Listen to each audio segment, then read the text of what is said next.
Let's start out with 1988's Don't Panic. Summary for this film. On his 17th birthday, Michael unwittingly unlocks the evil forces of a Ouija board.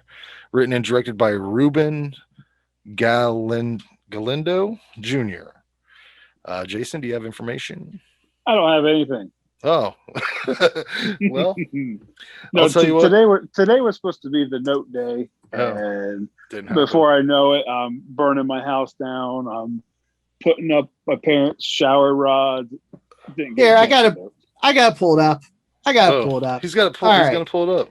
Yeah. We need a tagline. On his 17th birthday, Michael unwittingly unlocks the evil forces of a Ouija board. Yeah. I said that part. In those, Jason usually covers the release information. Hold on.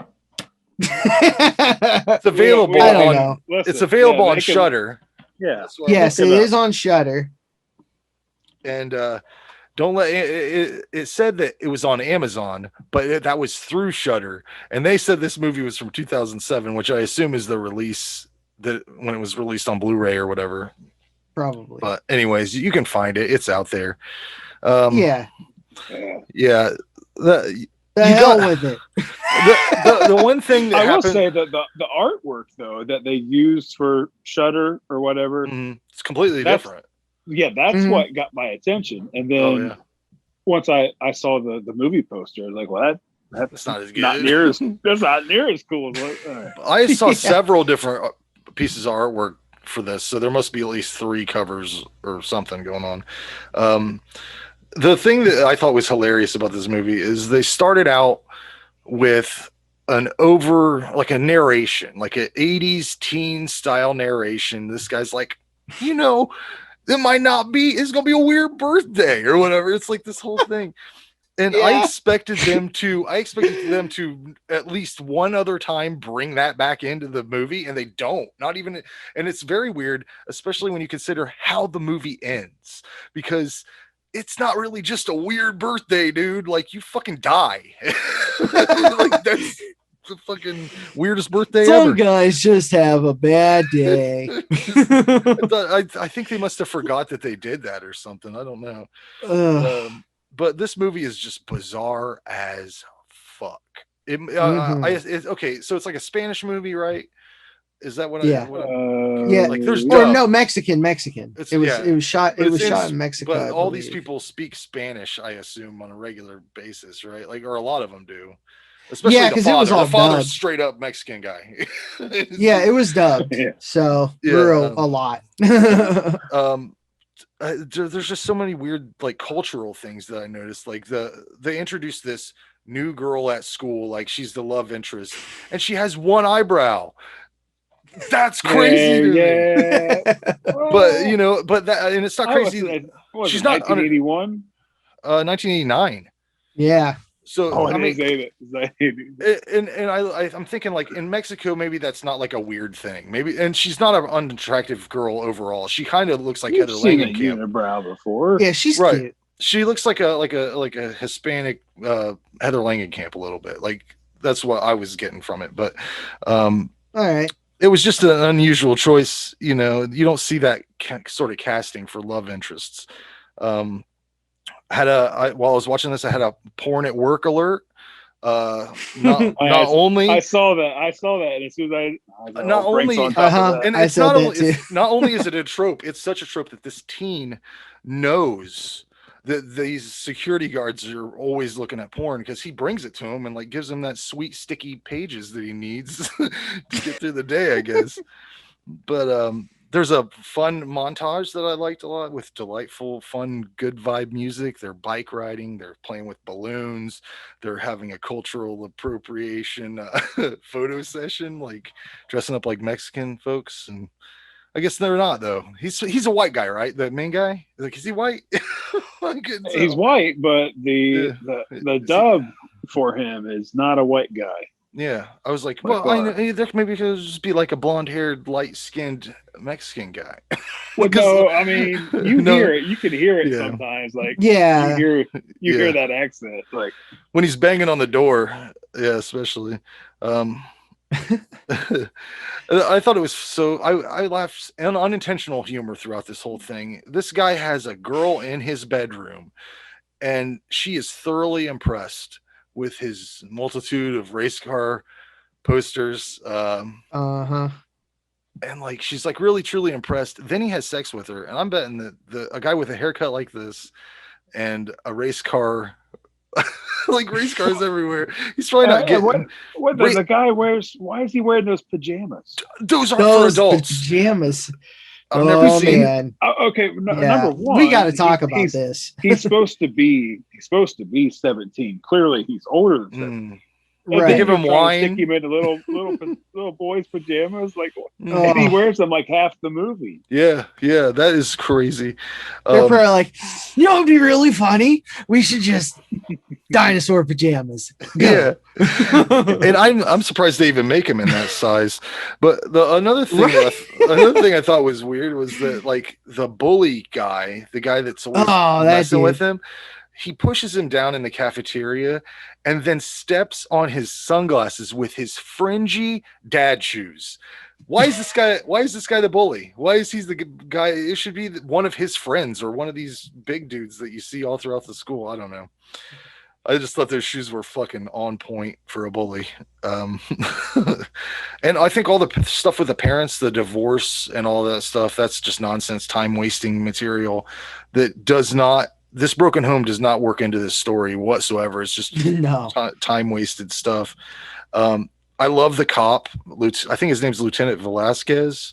And I don't know if it's the combination of the dub and the way he looks, but it's like he seems so stupid. And it's like I don't know if the dub is what's doing it, because maybe he's like got a really rich voice, but he's kind of like do do do do do. Like that's how he sounds in the dub. And yeah, it's fun. This is another one of those supernatural movies where everything you just have to chalk up to demon shit. They don't really explain it. They pour rum on a Ouija board and then one dude gets possessed. So yeah. I think this is a rewatchable 6 for me. There's a lot of great effects, weird accidental humor. It's unusual in general. And they're definitely pulling from like every popular horror franchise of the time. You can see some Nightmare on Elm Street. You can see some I saw. Yeah, I mean the voice isn't too far off from. No. And he's especially when he's like bitch or whatever at the end. And like going back to the poster and the way that guy looks, the possessed dude, yeah, you could easily pop him in an Evil Dead scenario. Like and the knife looked like that dagger from the Evil Dead. So had that skull handle. Yeah, but yeah, that's what I thought. What's up? What do you guys think? So I don't have my notes, but I like the way that dude looks. Like I said, he looks like he could be a deadite. There's things that feel familiar in here, and then in the next scene, it's something completely bonkers. I think Shudder. I don't know. I guess is the Nightmare Elm Street comparison like I don't know. It had to be just dream related. It's super loose. Oh, super loose relation. There he is. But reading that piqued my interest along with the art. I watched it. I think this is probably one that gets a little bit better second time through. Mm-hmm. I don't know if I'll ever get to a second time through, but yeah, I'd say it's a 6. What do you think, John? All right. So I have actually seen this one before, and it was very recently. It was like within the last year I saw it. It was super lame. It was super lame then. You know what I mean? It just wasn't my style. Like I get what they were going for, but it just so lame. And then I noticed even more lameness this time. That hissy ass ADR. Like, so it doesn't get for better. God's sake. From Jump Street, from the very beginning. Hissy. Like that's like that'll spike your meters. You know what I'm saying? Like, oh God, that was like, if I can't watch a movie comfortably, like, ugh, No, thank you. Yeah, I totally even back then, like the first time I watched it, those Way dino back. pajamas. He was a Yeah, different man. I was just like, A lifetime ago. it was. Well, I was like, what the fuck is he really wearing dino pajamas? Like, I was like, is he supposed to be playing a younger kid or something? But no, I'm like, no, he's driving. And the people that He's leave the driving birthday party shit. in the beginning, they got like 5 o'clock shadows on their like. Oh They god, look yeah. way older than him. They party They're hard like, down They there. look like they're 30, leaving a 17-year-old kid's birthday. Yeah. Hey everyone, sorry I'm late. I just found out I have another kid on the way. Oh wow! Oh, Whoa! congratulations! Yep. Yeah. That's one of those congratulations. Yeah. All right. Good. Good. Very good. Congratulations, sir. Oh, thank you. Oh yeah. One of my notes is love happens fast. I was like, they just met and they fell in love like right away. It was one kiss and they were done. And I she was like, was what such do you think hot, you are? She was such hot property in that high school that she had all the dudes after her. With her one fucking eyebrow. That is so bizarre to me, man. Right. And she's listen. I don't want to body shame anybody, but good God, if I had one eyebrow, I would fucking make it 2 eyebrows. That's all I'm saying. You would think that, I don't know, maybe there wasn't exactly a makeup department, but you figure someone might have said. Somebody had a razor, I bet. But, I mean, that's kind of like that can be a common look, in the culture. What was that movie? But I felt like she had it only a little bit, and sometimes she didn't have it at all. I feel like it was like maybe for reshoots she had one or something. When I was looking her up on IMDb, I could be totally wrong. It appears that that's like her trademark look thing. Which could be like how Brooke Shields has the eyebrow, and Frida Kahlo, she had that unibrow. Like Anthony Davis. Yeah, it's just a very strange sports reference. Who was it? Who'd you say? Oh yeah, Anthony Davis. Anthony Davis. I don't know. NBA, you play NBA 2K21. Yeah, but I don't know. Was he on the cover? Let me tell you what. Let me tell you what I do. I pick based on colors. I'm like, I like. Whoa. Yeah, I don't give it. No, like the Charlotte Hornets have the like. I always like that color palette. I had my room painted teal and purple growing up. I just want to shoot hoops, brother. I don't care who's on my team. I don't care. You just want to play the game. I just want to get in there and mix it up. I've never won a game ever. So. Oh yeah, I suck too. Horrible. Terrible. Anyways, back on track. Yeah. I really, one thing this movie did have going for it was the color of the blood. That was like the most high budget looking thing about it. Like I felt like they got that color just right. It almost looked real. That was like one of the positive things. I know this movie just was so silly, but it's just not my style. So like watching it the second time, noticing the hiss, because I had to like watch for that kind of stuff. That was just like an uncomfortable viewing anyways. I'm giving this a 3. I'm giving it a 3. Yeah, it's just it's got its audience, obviously, but I don't want to have to watch. Yeah, and I'll say this: I almost bought this. This was almost a blind buy, just for the artwork. And I'm not. Now I got Google Images. I'm not disappointed that I didn't get it. So I don't know if I'll pick it up. If it ever goes on sale or I find it used, maybe. Right on. Yeah, we'll see. We'll see. You'll have it. Rob, what did you think? We're talking about Don't Panic. What do you think? Don't panic. Basically, I do agree with the whole colors and the blood splash and everything like that. I really enjoyed the artistic merit of this film. It's like it wasn't as fast paced as what I'm usually used to. It's like I don't know. It's like it's weird. It is odd. Surreal, it was surreal, and it was like a one-time view for me. I would like on a scale of 1 to 10, I would give it a 2.5. Wow. All right. I'm the only All one that right. said it was rewatchable at all. I said it was a very rewatchable 6. I don't know. I was just assumed on a second viewing it'd get better, but John's experience wasn't that way. So, but he was distracted by technical aspects.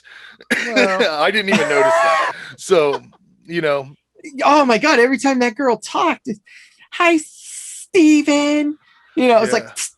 Well, so yeah. It's So like, my favorite thing to do lately has been, since everybody's in bed, to watch movies through my Xbox, and then I use my Turtle Beach for the audio, so I can crank it. Yeah, this did have some really harsh sounds with headphones on. Oh, Yeah. see, I watched this like 20 minutes before we started, and What's that?